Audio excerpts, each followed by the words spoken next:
instância, aplicar penas restritivas de direito. Os ministros acompanharam o relator.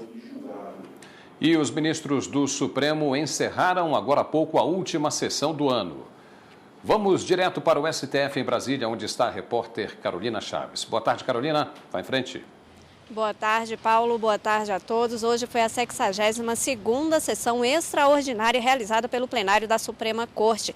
No final da sessão de hoje, o ministro-presidente Joaquim Barbosa fez um balanço da atuação da Corte e lembrou as 3 presidências na Suprema Corte só neste ano e também divulgou alguns números, como o número de recebimento de processos pela Corte, que foram mais de 70 mil e mais da metade deles por meio eletrônico. E segundo o ministro Joaquim Barbosa, isso se dá pela integração dos tribunais do país com a Suprema Corte. Vamos ver agora na reportagem como foi a sessão plenária de hoje.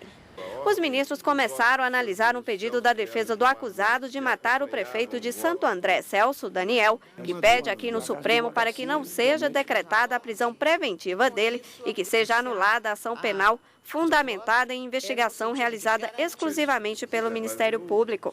O Sombra está em liberdade desde 2004 por conta de uma liminar concedida pelo então ministro do Supremo, Nelson Jobim. Os advogados pediram no Tribunal de Justiça de São Paulo e também no Superior Tribunal de Justiça a liberdade provisória, sob o argumento de que a decisão que determinou a prisão contra ele não foi bem fundamentada e outros requisitos necessários para a decretação da medida. Sérgio Gomes é acusado formalmente pelo Ministério Público de ser o mandante do assassinato do ex-prefeito de Santo André, Celso Daniel, em janeiro de 2002. O MP o acusa de homicídio triplamente qualificado por motivo torpe, que impossibilitou a defesa da vítima e intenção de ocultar a corrupção e fraudes em licitações, já que o prefeito Celso Daniel havia a pretensão de acabar com o esquema. O habeas corpus voltou para julgamento com o voto vista do ministro Luiz Fux. O ministro concedeu o pedido de Sombra no sentido de manter a liberdade provisória concedida em 2004.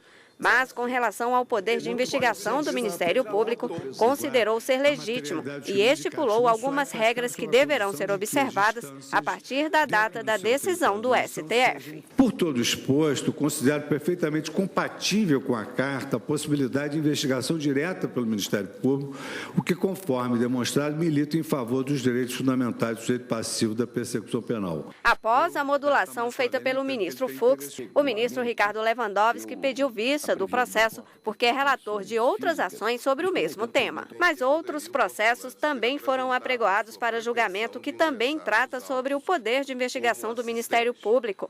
No recurso extraordinário, o ministro Marco Aurélio pediu vista. Ao final, o ministro-presidente Joaquim Barbosa fez um balanço dos trabalhos realizados pela Corte durante o ano. Entre eles, o presidente ressaltou os principais julgamentos analisados pela Corte. Senhores ministros, este ano foi um ano atípico, né? Bastante atípico. Tivemos, para começar, 3 presidências, um semestre praticamente consagrado a um único processo. Eu apresento a seguir um breve relatório circunstanciado dos trabalhos deste ano de 2012. Neste sentido, saliento 2 iniciativas importantes que aperfeiçoaram a qualidade dos serviços oferecidos. Primeiro, o lançamento do portal Integração e, em segundo lugar, a assinatura de termo de cooperação técnica entre o Supremo Tribunal Federal e o TST. Além da ação penal 470, outras questões relevantes foram levadas a julgamento e decididas por esta Corte. Os principais trabalhos realizados e os resultados obtidos pelas diversas áreas especializadas desta Corte podem ser conferidos na íntegra no relatório de atividade a ser divulgado na primeira sessão de fevereiro do ano de 2013.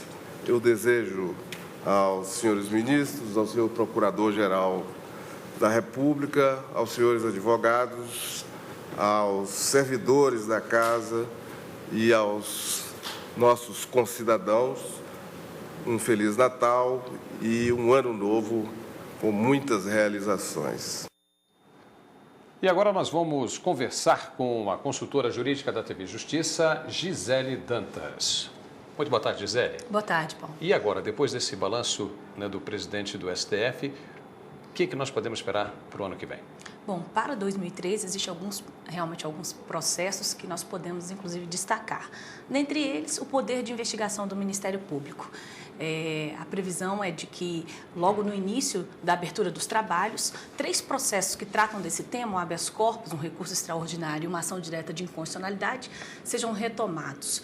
O que se discute neste caso é sobre os limites, a extensão dos poderes que são atribuídos aos membros do Ministério Público. Se é possível ou não desenvolver algum tipo de atividade investigativa e se essa atividade investigativa conflita ou não com as atividades da Polícia Judiciária.